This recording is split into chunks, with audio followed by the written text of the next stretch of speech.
Hello গাছ, আসসালামু আলাইকুম। আমি আপনাদের মাঝে আবার একটি গাছের পাতা নিয়ে চলে আসছি। আমরা দেখতে পাচ্ছেন পাতাগুলো দেখতে অনেক লম্বা, লম্বার কারণে পাতাগুলো দেখতে অনেক সুন্দর লাগে। আর দেখতে পাচ্ছেন পাতাগুলোর মধ্যে অনেকগুলো জমা আছে।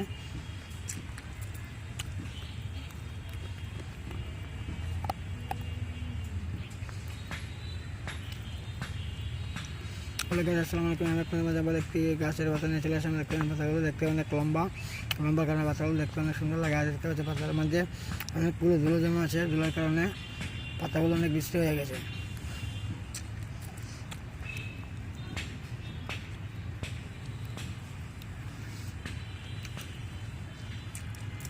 চলে গিয়ে আসছিলাম, তুমি আমি আপনার মাঝে আবার একটি গাছের পাতা নিয়ে চলে আসলাম। দেখতে পাচ্ছেন পাতাগুলো দেখতে অনেক লম্বা, আর পাতাগুলো দেখতে অনেক সুন্দর।